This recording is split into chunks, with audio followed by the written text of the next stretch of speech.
What up? This is on a sequence to sobriety. My name is Robin. I'm an alcoholic and drug addict.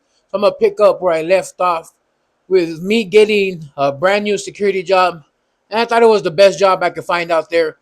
And it was actually pretty legit. The pay was nice for the time, the year that it was in 2017, 2017 leading into 2018. $18 an hour. The cost of living in St. Paul was pretty low. I mean, a one bedroom runs you $750, so it actually wasn't really that bad. Uh, and I caught a good gig, which was working for the county, the libraries, specifically Hennepin County, um, in Minnesota. I mean, Minnesota, in fucking obviously Minnesota, in Minneapolis. So I used to buzz missions, right? So anyway, so they hired me for that account pretty much. But first, I had to do training. So I talked about going through the actual training of like pressure points and handcuffing and all that stuff, right? Where I came up on the purse. Um, After we did that training, I never in my life would have ever thought that I would sign up to be a first responder. And at this time, I'm on the sick one, dog. I'm like fucked up. So the first thing they wanted us to do was learn, take a CPR class. And I remember going to this CPR class in Minneapolis. I fucking busted the mission. And what's nice about being tweaked out in Minnesota at this time was that it's freezing cold.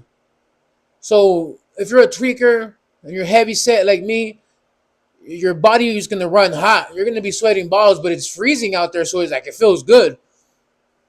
So I'm out there walking, no jacket on, just my uniform on, and I get to this medical center to do my fucking CPR test, and I'm in the fucking. We're in there. We're doing our test, right? But I'm in there in that place, fucking sweating balls, like drenched in sweat, like drenched, like how when I got kicked out of the fucking Salvation Army, I'm just like gone, like dude, like smoked out, like dude. I was like down there giving CPR to the CPR dummy, like and all my sweat was dripping on him. It was so fucking gross. And people were like, "Ah, damn." I don't know if they knew that I was on the sick one, but they were just like, "Man, this fat guy's sweating like a motherfucker." God damn, it's not even that hot in here. It's like fucking negative 13 degrees outside. I was just I felt more embarrassed, and then so I started feeling like everybody was looking at me, and honestly, nobody really cared. But I felt like everybody was just looking at me, and there was like 10 people in the class plus the instructors, and what tripped me out. And then we started, we had to learn how to take each other's heart rate, or like the beats per minute or whatever. And mine was like at 120, just sitting down. And the and I remember my partner was like, "Hey, I think this guy's heart rate's kind of high." And then the fucking instructor came and she took my fucking heart rate, and she's like, "Yeah, your heart rate's really high. You might want to go to the doctor for that." I was like, "Fuck." Only if the lady knew I was hitting that paper fucking 2 minutes before I came here. No mames. And but turns out I'm good at giving CPR because I fucking got my certification for being for being CPR. Because in this contract that I got signed up for, you have to be CPR certified and you have to be a first responder. Being a first responder it took a lot of fucking studying. It took a lot of practice, but I wanted it because as much as I was tweaked out and wanted to keep getting high, I really did want to have a new life out there. And I thought having this first responder certification is going to just help me get paid more, give me more jobs, bigger openings, and when other shit pops off.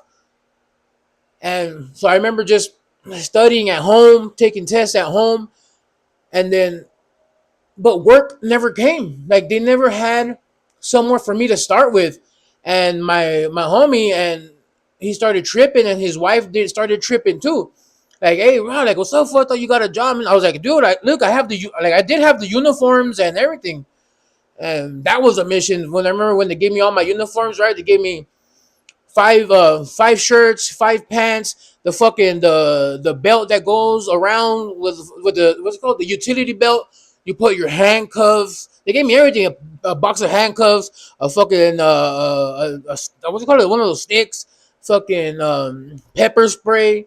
So they had all kinds of shit. And I had to come home on fucking public transportation. I was like, fuck. And then all smoked out. And then fucking it's a long ass walk from the LA Universal office to the Mall of America. It's a long walk carrying all that shit. And just one of the dudes that was in there that got hired with me, he was like, "Hey, bro, where you live at?" And I was like, "In St. Paul." He was like, "Oh, I live in St. Paul too, but going up to Little Canada." He's like, I'll just drop you off if you're down." And I was like, "Hell yeah, I'm down." You know what I mean? Like, people super nice out there. I don't know if it had to do because they had a military background, if they were just being nice, or I don't know if they're just being nice because they're nice people, but they looked out for me. I was a big fucking lookout, you know? And I never seen that dude ever again. I don't know what happened to him. Anyways, so my homies there, they're tripping out. And so I tell them, "Look, dog, I have the uniforms and I have everything." And I started tripping out too because I was like, fuck, like, they're obviously they're not going to get off my back because they wanted me to start paying my half of the rent. And at this time, like, my homie's brother had left already. Like, he went back to TJ. And so they needed for me to put my part because my homie was paying everything. And I was like, "Look, fool, I'm like, I'm just waiting." I'm like, "I'm for real. I'm being honest. Like, I'm waiting." And obviously, he knows I'm a tweaker. Obviously he knows I'm a liar because I lied to him back when we used to live in TJ. I lied to this I lied to this guy all my fucking life, you know. So why would he even believe me, though? um, well, I'm sorry.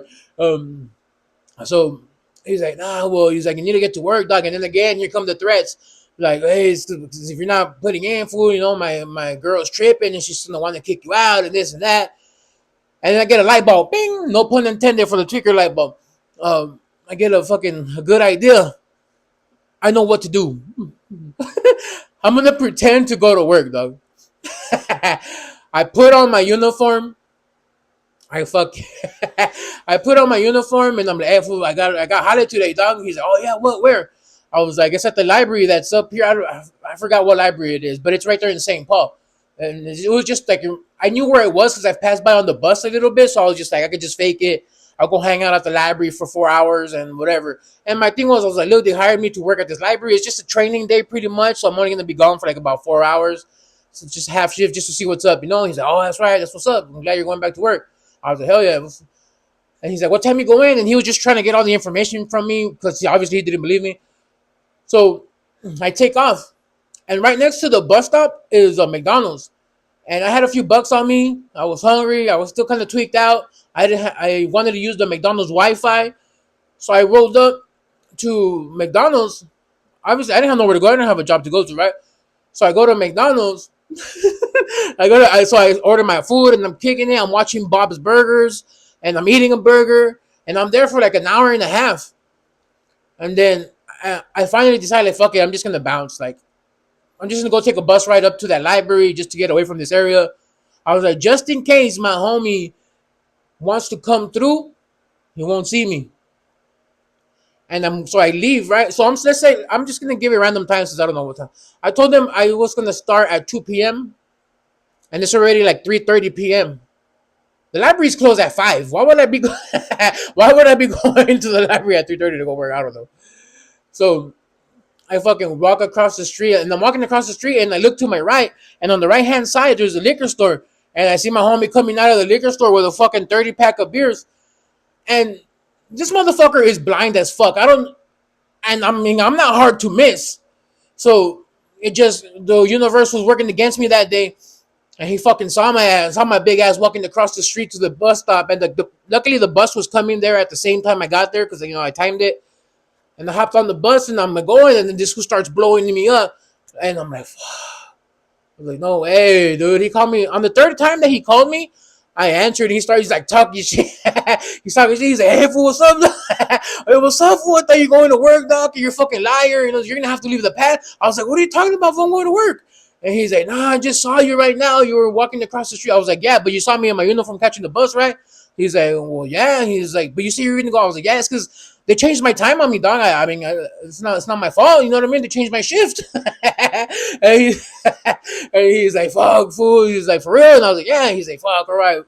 I was like, I guess I have to believe you. I don't have a choice. I was like, yeah, that's right, motherfucker, you don't. So I took off for 4 hours. I went up to that library, and luckily the day I decided to go, the library closed at 8. And it was awesome. It was like perfect timing. I got up there to the library. I didn't know what to do. I'm in full uniform. It does look like I kind of work there. But I just decided to jump on one of the computers. I was just bullshitting this whole time.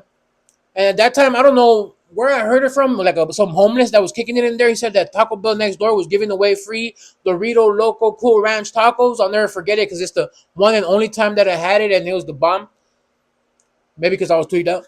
And so I went over there and I had enough to buy a soda and I got the free taco and I was just like living the life out there. I stayed up there for 4 hours and I went back and then like it sucks because I was doing the same shit that I was doing over here in San Diego, was pretending to go to work, was lying, like that shit. That no matter what part of the world you're in, if you're tweaked out, if you're tweaked out and you're me, you're gonna be lying. So that happened. I went back and he's like, "Hey, what's up, folks? Your first day?" And I was like, "Oh, first day was tight, dog. You know, training, this and that." And he's like, "That's right, fool. I'm proud of you going to work."